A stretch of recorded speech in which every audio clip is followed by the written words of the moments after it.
All right, today we're going to go over a couple things. We're going to go over you guys applying your corner bead to your project and get you started on your first coat of mud.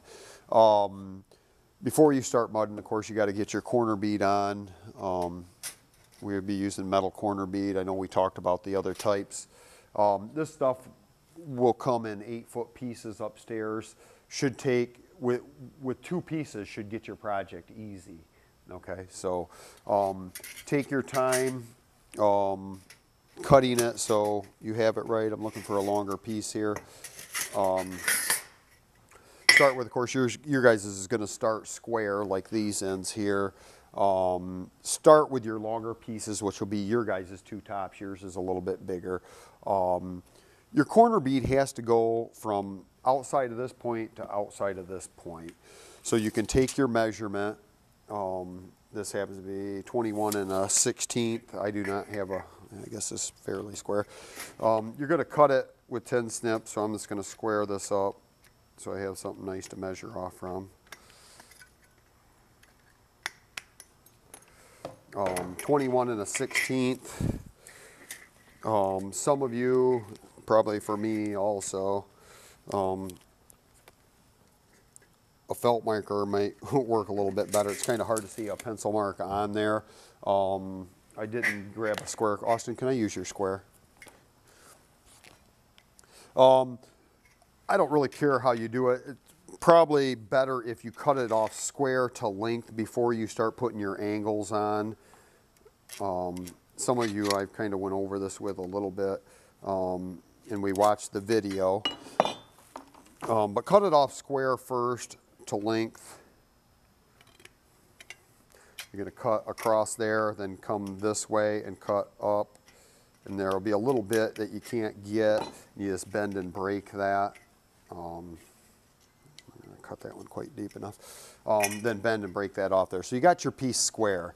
But this stuff does not go on here in your corner with square edges. This is going to have a piece coming up like this, a piece like this, and then a piece coming across here also.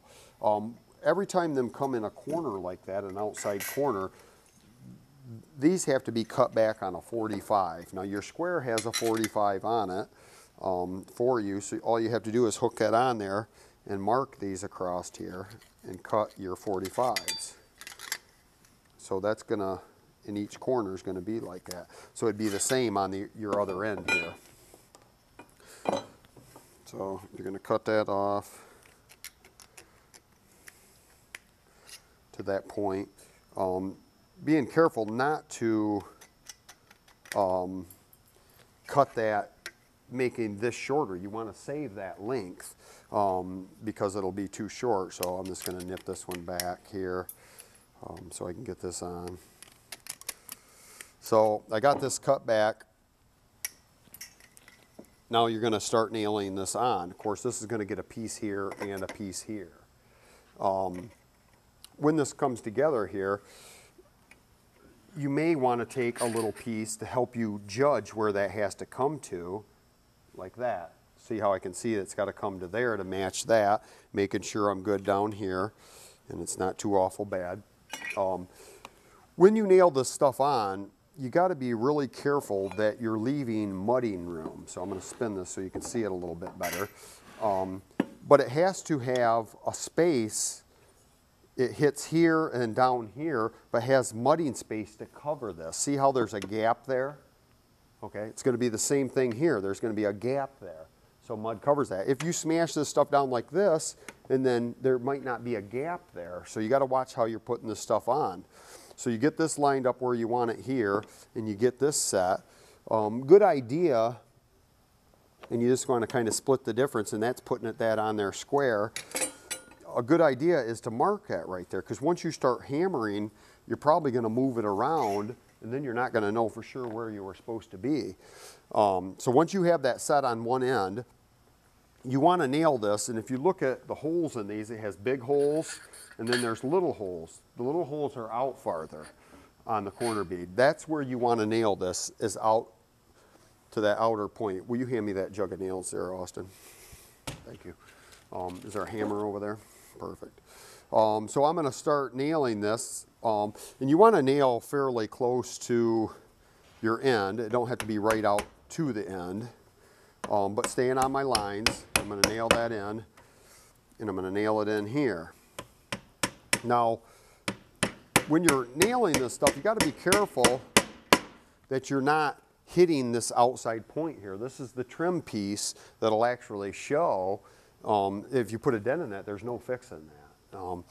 Normally, when I'm putting corner bead on, of course, they'd be around 8 foot tall for an 8 foot ceiling, maybe running up an outside corner, up a corner of a wall.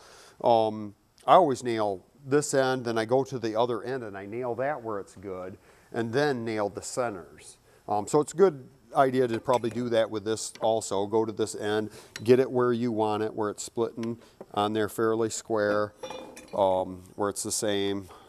Make your marks, and then nail this.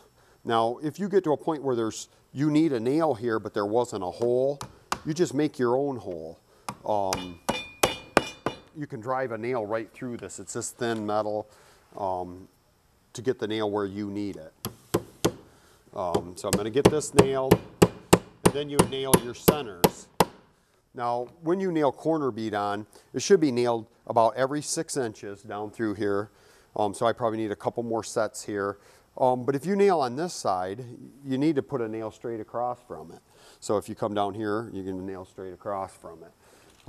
Normally, especially for something this short, it should be fairly good there.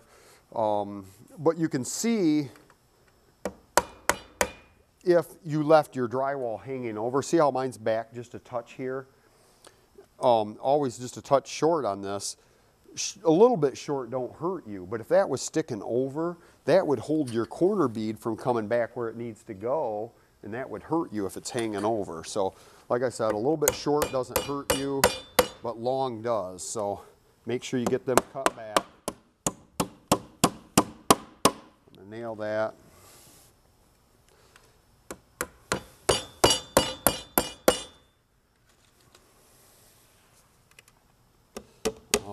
Trying to give you guys a little bit of the shortened version because I want to have this for the afternoon class too. So you got to get this piece on here coming up next. Remember, you kept your drywall up a 1/2 inch. It's okay that that comes up that 1/2 inch too down here. It doesn't have to come right to the floor. So we could just hold this up here and kind of get a mark of the length you need, holding it up a little bit. Save you a measuring step, that's okay. So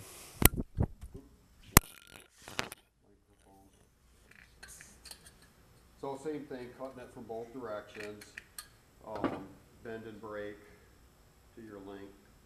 Put that back on. Not hearing good. I think you said down it too. No, I didn't move my feet because I was scared I'd do that. So we need to play with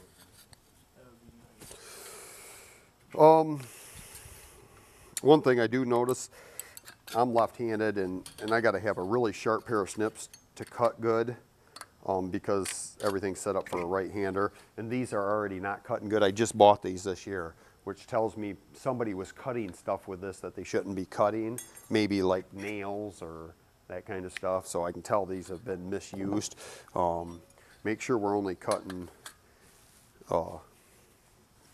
what we're supposed to be cutting with these.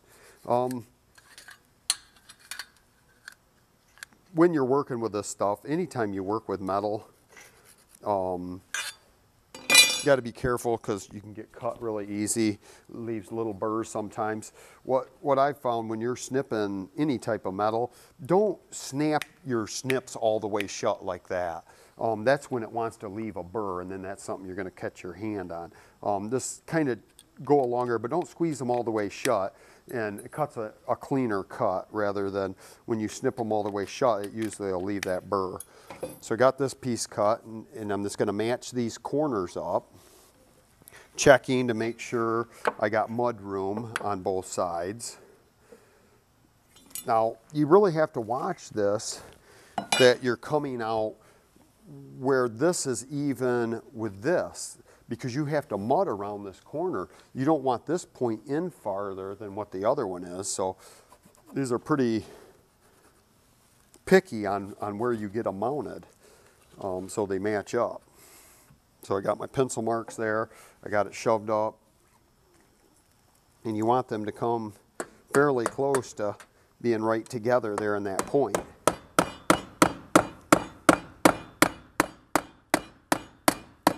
Like I said, now I got that dented in a little bit back here. That doesn't mean anything, but it does on that face side. You got to be really careful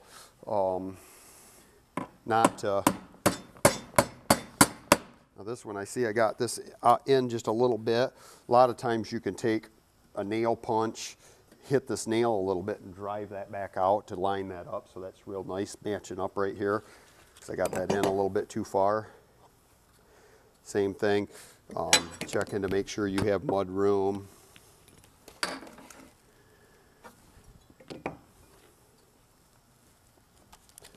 Pencil mark so you can see it.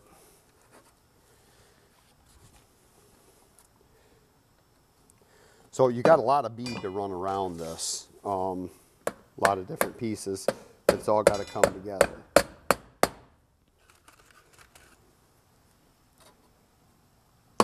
Same thing, every 6 inches, roughly, nailing.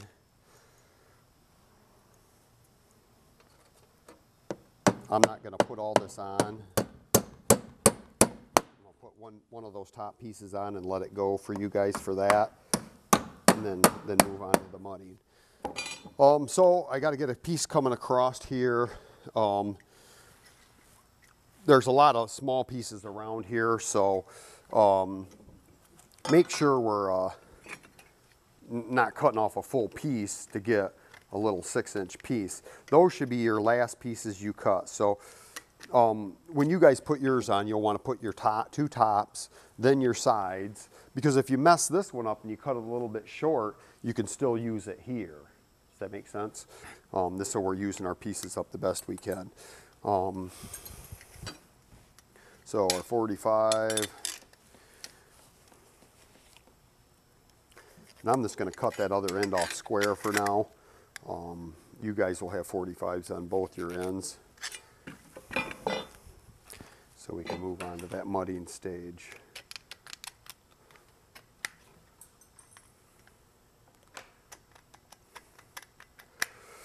What happens is if you don't cut these all on 45s when they come together here, this keeps building that out right there, and then that never will cover when you mud over it. That's why you got to cut them on those 45s. So I'm just going to mark mine there. They said a pencil don't want to show up on there real good, so you might want to use a marker.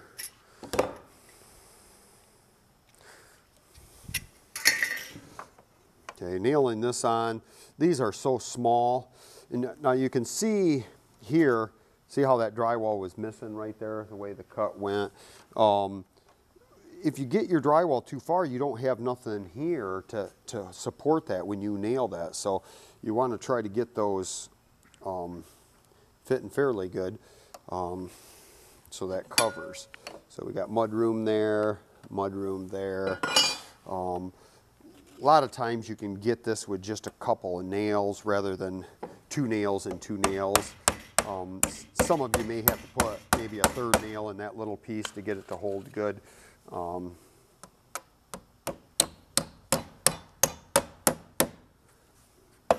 so we got our corner bead on, we're ready to go. It's got a little jaggedy point there I don't really like. So now we're to the mud stage.